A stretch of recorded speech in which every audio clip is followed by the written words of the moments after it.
Okay. Thank you. Sorry about that. Microsoft giving a few challenges. I'm Richard Firth. I'm the Chairman and CEO of MIP. We're a global fintech that provides world-class leading technology solutions to the financial services industry globally, through across an umbrella of industries that exist within the financial services space. We're in healthcare, risk and insurance, wealth management, employee benefits and lending. And through all of these verticals that we operate in, we actually have built out platforms in the business process outsourcing space and also the customer relationship management space. And my talk today is around digitization and modernization, but it's very interesting because after seeing a couple of vendors here today who have the same value offer, I realized that we're actually pretty different in terms of what we do. We look after about 24 million people in South Africa. We're about 600 strong, about 450 open edge engineers. We have a sustainable business. We train our own software engineers, open edge engineers. We source them, train them, grow them up, and put them to work. The diversity and impact in our business, we take that really seriously, and we measure key criterion there. Obviously, coming from Africa, diversity and inclusion is a big objective for companies such as ourselves. And I just included this slide because what actually gives me the right to stand and talk today around modernization methodologies or strategies. And we were very fortunate at the end of 2022, beginning 2023, Gartner took a look at MIP's platform, and they actually added us to their market guide for policy administration systems. And a key part of adding us to that market guide when they did their due diligence was the actual platform that MIP use. So I want to talk to you today a little bit around why we landed up building out the platform and the differences in terms of what does modernization mean versus actually running and managing a customer's experience in your business. So rather than looking at it technically, how do we look at it from a business perspective? So our product and service offerings, we have our policy administration platform, which has a different set of value drivers. And then we've got our digital engagement platform. And the digital engagement platform kind of reminds me, when I look at some of the value propositions here, when Henry Ford said that if I had asked my customers what they wanted, they would have asked for faster horses rather than building a car. And I'm not so sure how detailed we are in the shifts of where technology is actually going right now. When technically we talk about modernization, we actually want to go and modernize a screen. We want to go and fix that screen so it looks good on the web, whatever the case might be. But what we don't think about is that those screens are not screens that are presented to a customer any longer. It could be a WhatsApp message that the customer is responding to, and that WhatsApp message is coming to the platform, and we have to deal with that message. And that message might need to auto-respond back to the customer, or the customer will do self-service, or this platform needs to decide, I need a human to interact with the customer. I can't answer this thing automatically. So we spent a lot of time looking at the value drivers, the unified view of the customer, because there's so many product lines that companies are incorporating now where you land up having customer data in different elements of your overall architecture. And the omni-channel experience, the customer will choose the way they want to deal with you. And even if you take WhatsApp, Meta's WhatsApp, you can't just say, well, I'll use WhatsApp, because there's a whole bunch of customers that might want to use Signal. So how do you actually interact with these downstream platforms to create an overall experience for your customer? A key part of our strategy was workflow. And as you guys know, we used to have workflows, and the objective of a workflow was to measure how well our users were performing. You know, did you do the work in time and in service level to keep the customer happy? Where actually in today's world, the shift in workflows is actually bringing the customer into the engagement. So the workflow will decide what screen you will look at as a user, and in the next step of the process, what will the customer actually do? And do I present the customer a WhatsApp message with access to the camera? Please use your camera and take a photo of your ID document or your passport now, so I can authenticate the validity of the transaction I'm busy dealing with. Or can you click on your microphone on WhatsApp and read the sentence on the screen, so I can voice authenticate that you're the right person interacting with me on WhatsApp?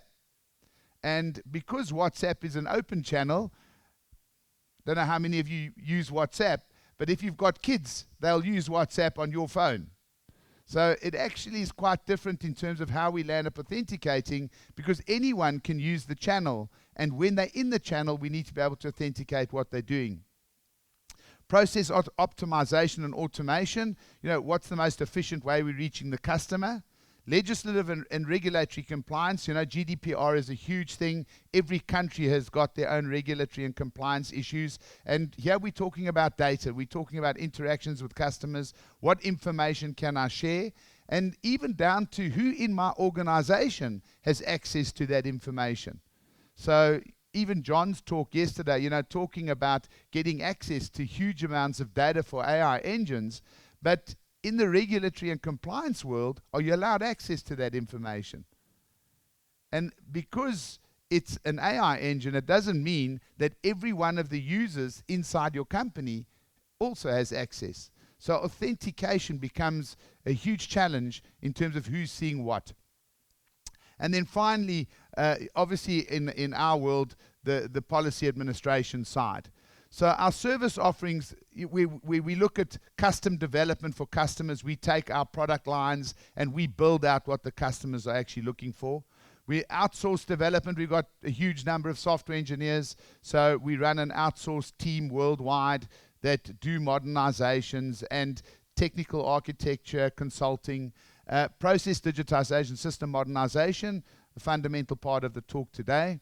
And then we've got technical operations support. Because we've got a big team, this is 24/7 infrastructure support for companies globally. So looking at machine temperatures, what the aircon's running at in the room, and what impact that's having on the database, etc., etc. All of that, the automation and management around really provisioning systems for 24/7 use.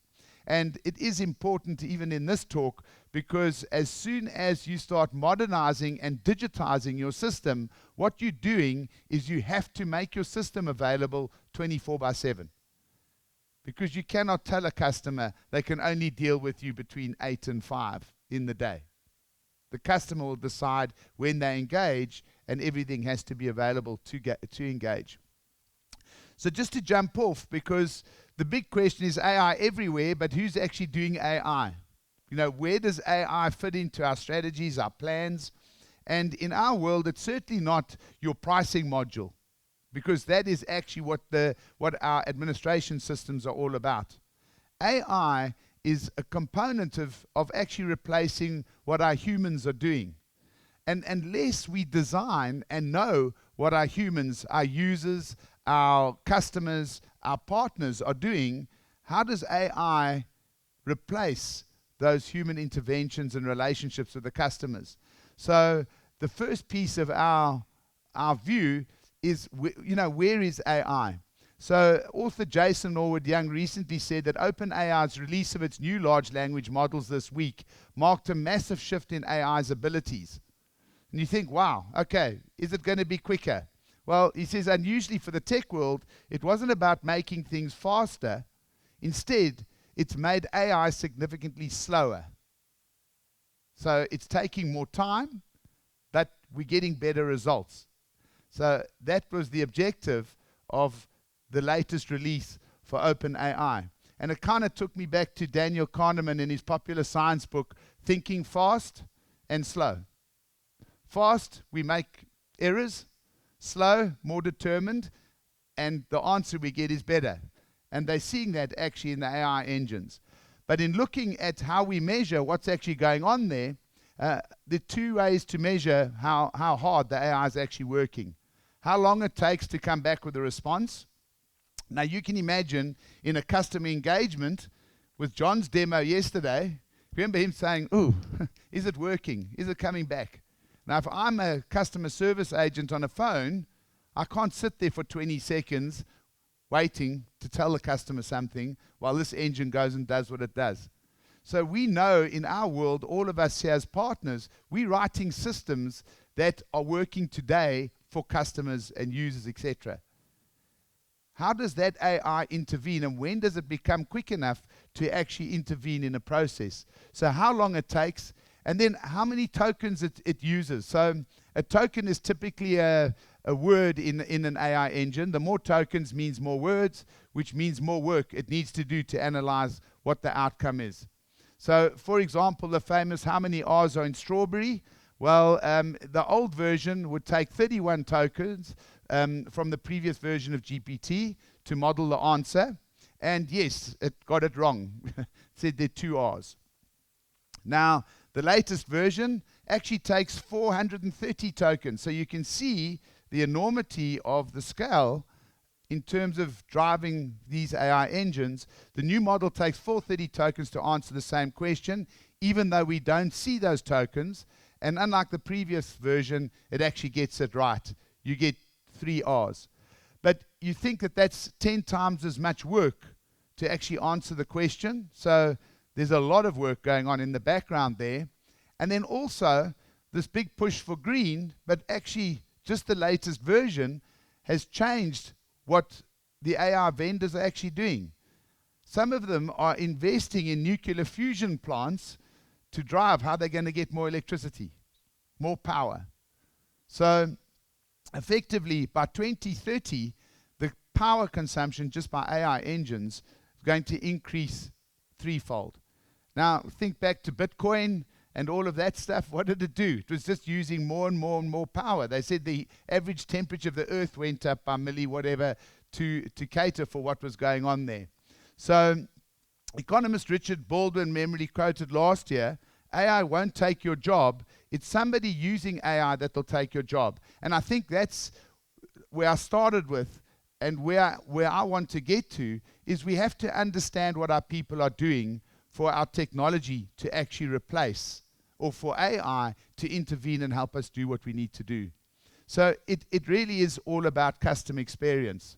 There's Peter Drucker, there's only one valid definition of business purpose, and that's to create a customer. We all work to create customers and earn money.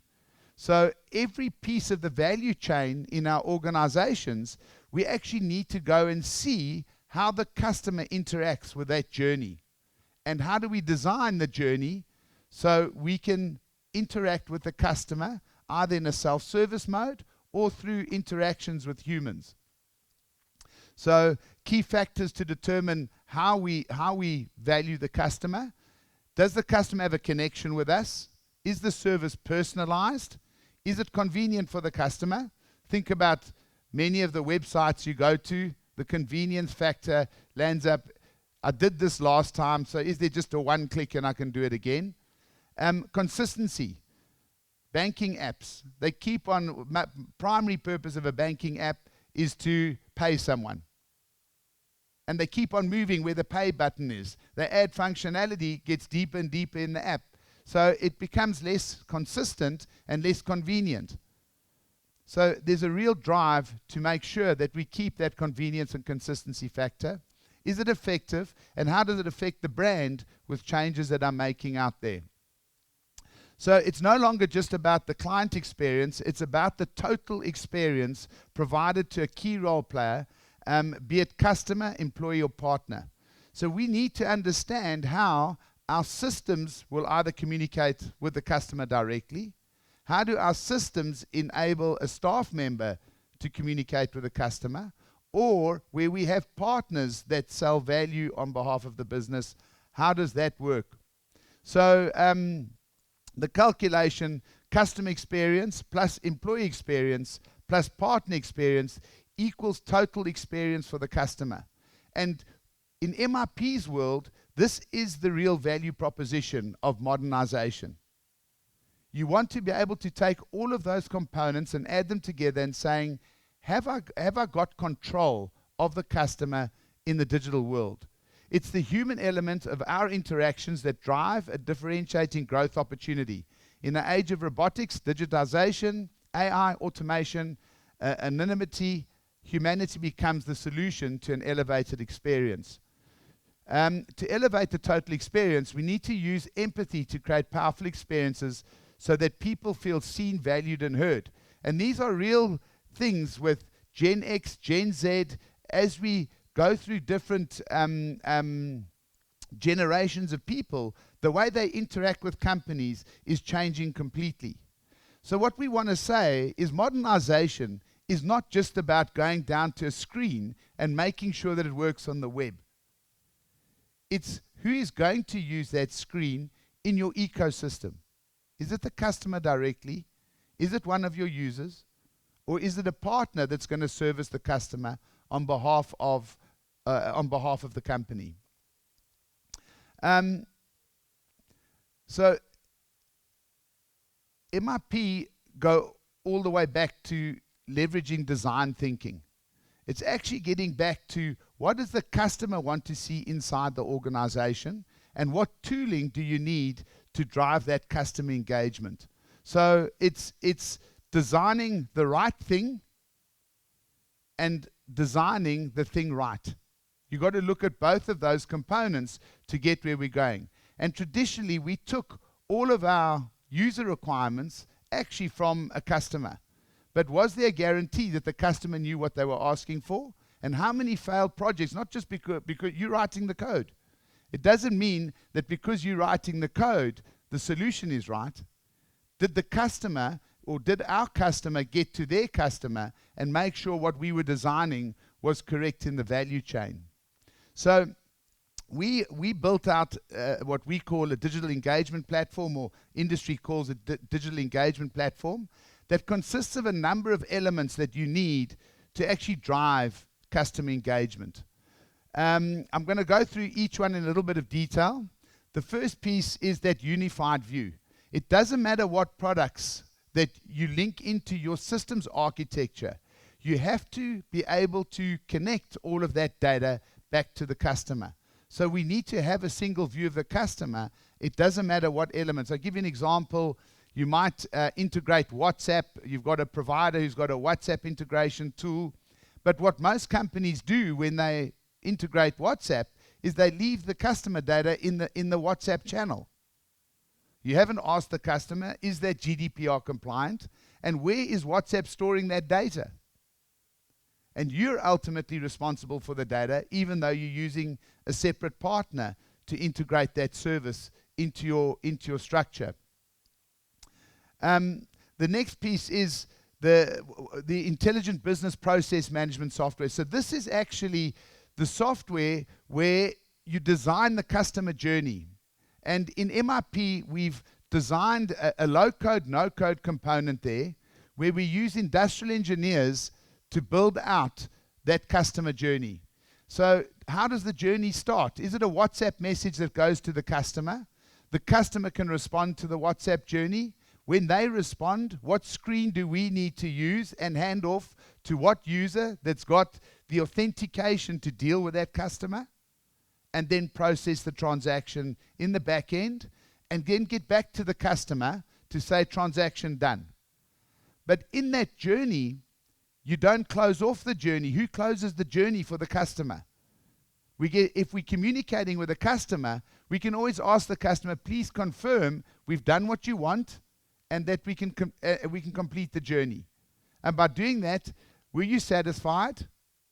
Was it okay? You're unhappy. And lots of companies actually don't want that result. You prefer your customer, okay, they've done the deal, just go away. But in the new world of digital, if you look at the 5 steps of the sales journey, a customer going to look at a product line now would be able to sell a product to a customer without any interference. This is our company. This is the service we offer. Do you want to buy it? Yes or no? But in today's world, the customer can actually go into social media and go and have a look at the end of the buying journey. They can go and see 20 other customers value drive in the buying journey, and actually they have more information than your broker or your partner or the person selling your service right up front. So it really means in our digital drives, we've got to go all the way back to the service element and fix that, because that's the way we're going to make sales in the future. There's just too much access to information that the customer will make up their own mind. And if there's any hiccup in that service journey, actually you're not going to do a deal.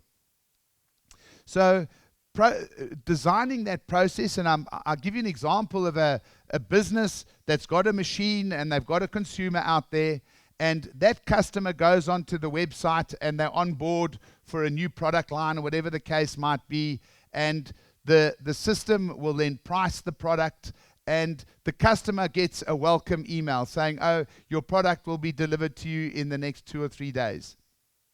And traditionally, that was the end of the buying journey, and we called that the service level.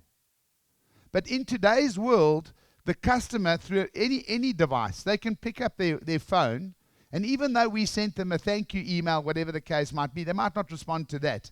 They might pick up WhatsApp and say, well, I've got an issue with what you sent me. The platforms have to be able to either auto-respond to the customer because it knows the buying journey that the customer went through, or reach out to an agent internally to say, we've got a message, we need to get back to the customer. It's not a call, it's WhatsApp. So the call center role changes. Now, if you think how many people, how many companies still send emails out with no reply? It says no reply at company name. But in a digital world, that email that you sent the customer, if they phone your call center, you've got no context of what the call is. But if they were able to reply to the email, immediately you've got context and you know who needs to work on that work item inside the organization. So the system and the platforms, whether it's an email, how many people respond to email? They're comfortable to respond within 6 hours, 4 hours a day. That's actually okay for a service level. But as you know, if it's WhatsApp, you have to respond within 3, 5, 10, 20 seconds. The customer's holding their phone. They're wanting to see what you're going to say to them. So we have to design our methodologies to actually say, I have to get back to every customer email within 30 seconds. And now you're starting to understand customer experience, because that's the way the customers actually want to deal with us in a real-time, immediate digital world. And the platforms actually have to engage like that.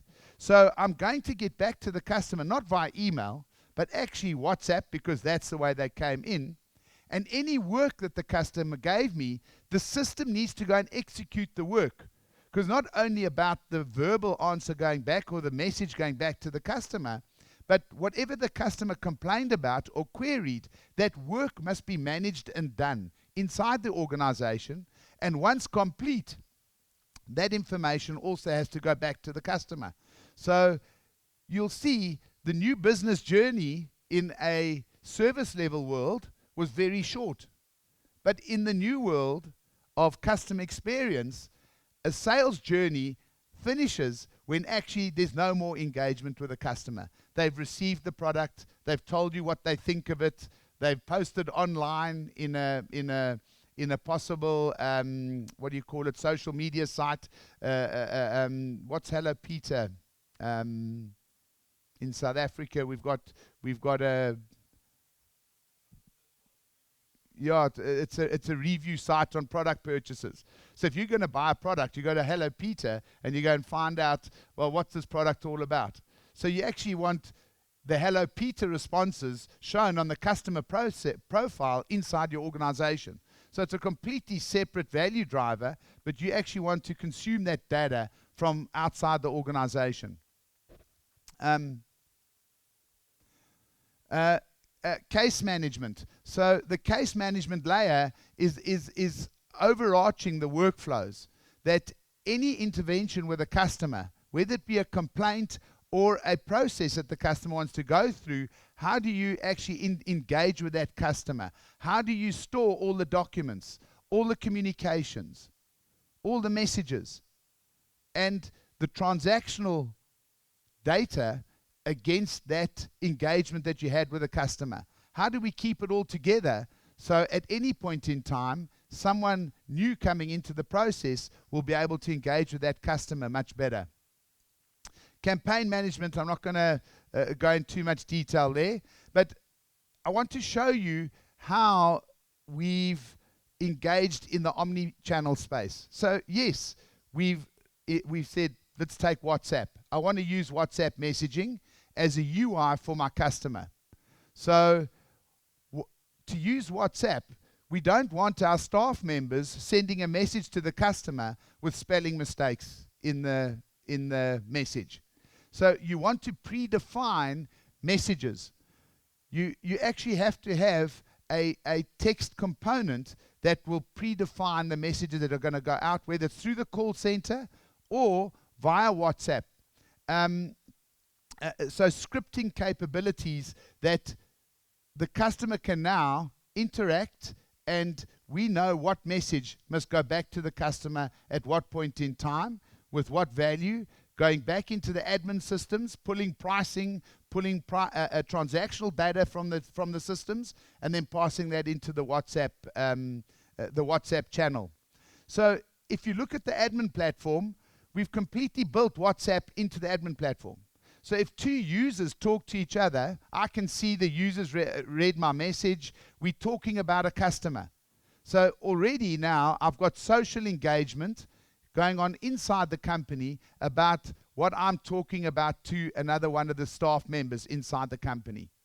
If I now want to engage the customer, we need to open the WhatsApp channel and we need to pay Meta. And for the Meta engagement, they charge by 24 hours.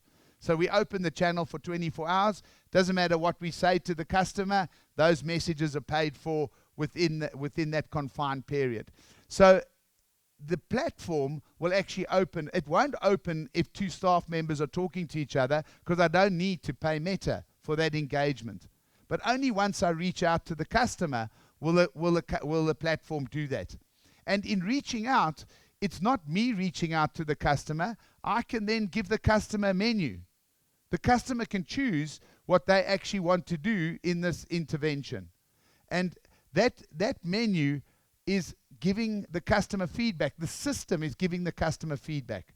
It will tell the customer when I'm engaged, when I connect, etc., etc. The admin platform needs to now show the notifications, because I've got to interact with that customer in seconds. So I might be doing a job, but the system actually needs to intervene when the customer is responding. We don't know how long it's going to take the customer to respond, but the expectation is I'll respond immediately once the customer comes back. And the data is then stored on the platform. So we remove the data from WhatsApp and keep it inside the admin system, inside the digital business engagement platform. Where the documents come through, a document coming through, I can then index that document directly back into the platform.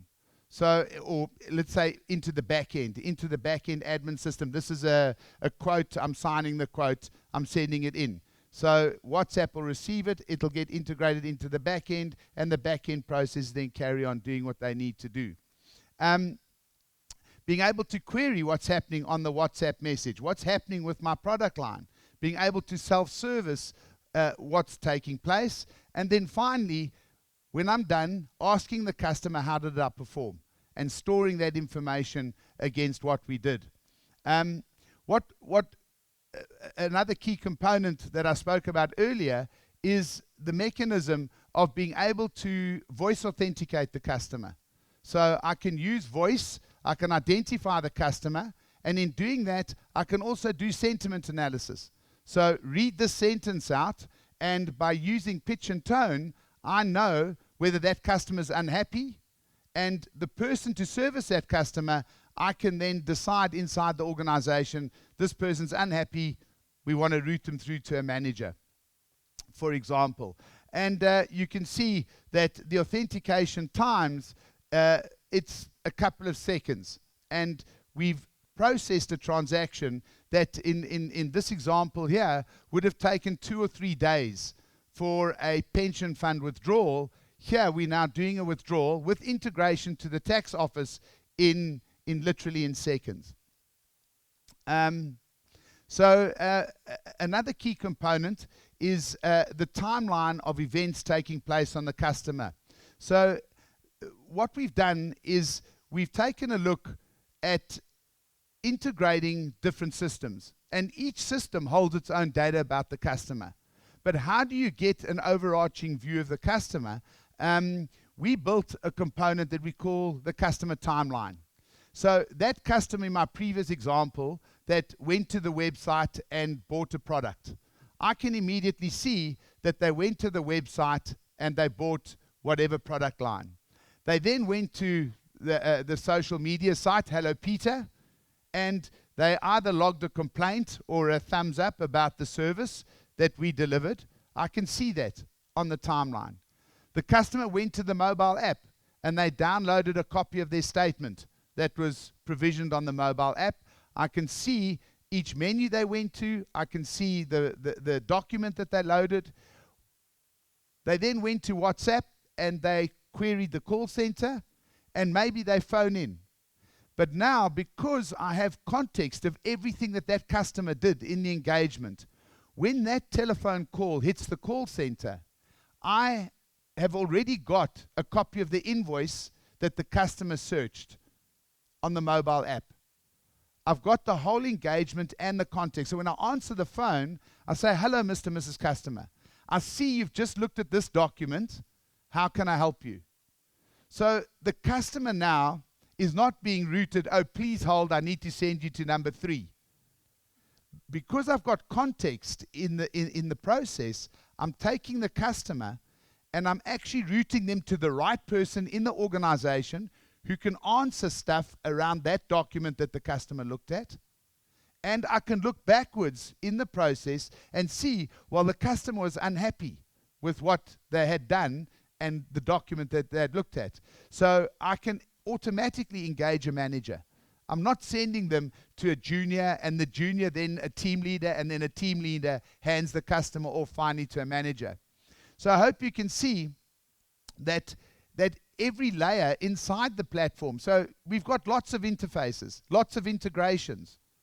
That integration file actually goes onto that customer timeline. So I know at this date and time, this customer paid this amount of money from this bank account, or they gave us their bank details and we engaged in a bank transaction with that customer. I know who's got the data, who I served the data with, and all in a single GDPR compliant process on the platform. And what we call, or Gartner calls this, is a fundamental piece that we need to look at is designing the digital twin of our customers. So you really want to, for AI to begin to engage in the process, we actually have to understand every single thing our customers are doing on their profiles in our systems. And that's both transactional, relational, and social interactions. And we believe all of that data combined is the real data that's going to give us technical advantage in going forward. Enterprise content management, another fundamental component, storing voice calls, authenticating voice calls, documents, PDFs. Everything that a company receives has got context around how we will engage with the customer. Where did they do it? How did they do it? So we can answer questions on the AI components or the metadata of documents to actually execute how we drive customer service going forward. rules engine, we use Corticon. You guys all know Corticon, but a fundamental component, because and a big difference in the way we integrated Corticon into our platform is when we call Corticon for a rule decision, we actually store the data that goes to Corticon. We open Corticon and we store the rule set that's at play at that point in time, and then we store the response that's going back to the back end with the Corticon rule response. Now, because we've got the question, the answers that were at play, and the answer, now we've got a level of detail that we believe AI can interact with and begin to make its own decisions based on the information. But traditionally, we just used Corticon as a rule. Give me a decision and I take it back. Another key component of storing all that data is the auditability of what I'm doing. Now remember, when we release a version of a software, we've got that version that was at play at that point in time. But in Corticon, a user can change a rule and republish the rule set at any point in time. How do you know what the difference in two decisions and pieces of data in your platform is? Because the user had actually changed the rule set, and actually we got different pricing on a similar product line. So we've gone much further in terms of how we actually integrate the data into the platform and look after the metadata. We've built some bot or predictive analytics, so being able to receive emails, open emails, look at a document, read a barcode on the document, and then execute downstream work processes based on what the barcode is. Maybe we read it's a passport. We can open the Home Affairs engine to bring back data before we hand that passport to a user inside the company. We will open the passport interface and bring back that information, so there's nothing captured by user. The system is capturing all the information.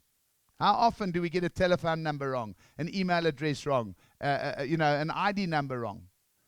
But in the new world of integration and digitization, the systems can take responsibility for the quality of data that we're storing. And you guys know, if you get a piece of data wrong that a customer can prove they gave you, the GDPR will give you a fine if you've got the data wrong. So it's really complex in terms of how we drive the quality of information that's going into the platform and the data that we're actually sharing out there. Obviously, connectors, API everywhere. We have to be able to drive APIs, and information being shared on those APIs need to be stored in the platform. So we know, as I said earlier on, where and what we've published information to. We spent a lot of time actually building gamification. And why gamification? It's getting back to that old adage. It was okay to respond to an email in 4 hours. Even today, it's okay to respond to an email in 4 hours. But it's not okay to respond to a WhatsApp message in 4 hours. The users are expecting 10 or whatever, 20 seconds. So we built a gaming module for staff members. How long is it taking you to respond to customers? So immediately that platform will tell a user of the system, in this hour, your average response times have been 25 seconds, and we want it to be under 20. So you don't get your bar of chocolate or your Coke or whatever for the hour. And in South Africa, we've actually integrated the gaming system into the retailers. So the system will actually give an immediate reward to a user of the platform if they've done something in a service level amount of time. So they've continuously done something in under 10 seconds for an hour.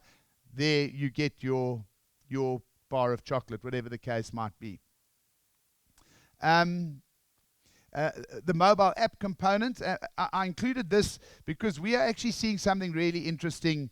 I don't know how many of you use WhatsApp as an integration or Signal as an integration component, but we're actually seeing more and more customers saying we no longer want a mobile app. we believe the menuing capability in these messaging platforms is sufficient for a customer to do self-service.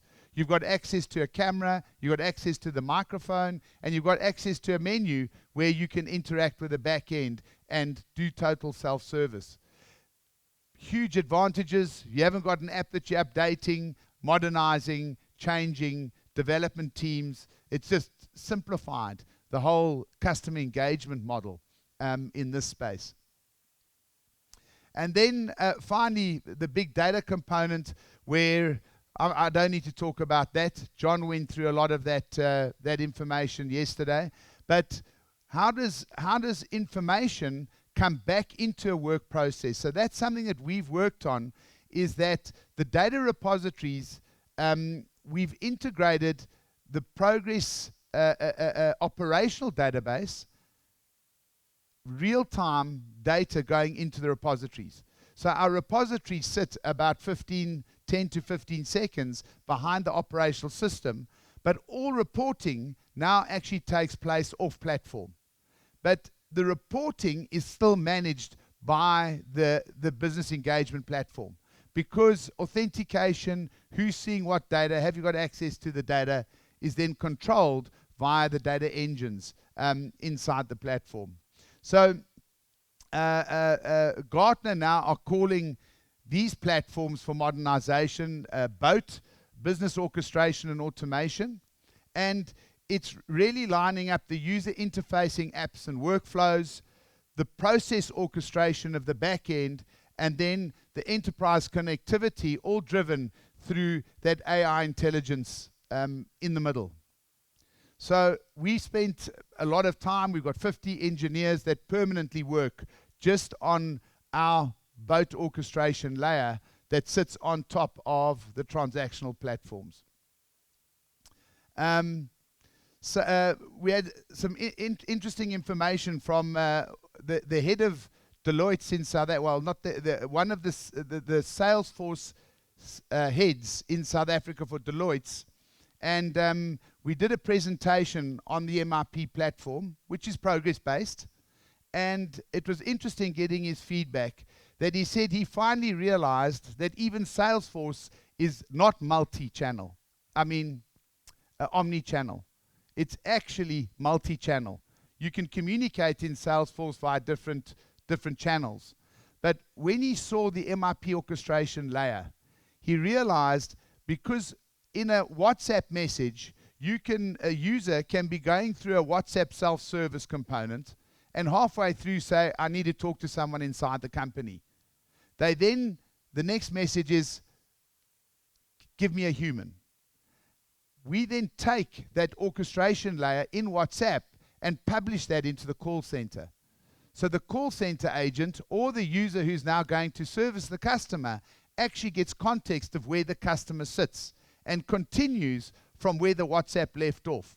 Not the traditional model where the customer comes through the call center and you actually start the whole sales cycle again, running through the process. So I don't know if you've got any questions, but that's a high-level view of how MRP have tackled the modernization and customer experience components of building new modern applications and digital applications. Thank you very much.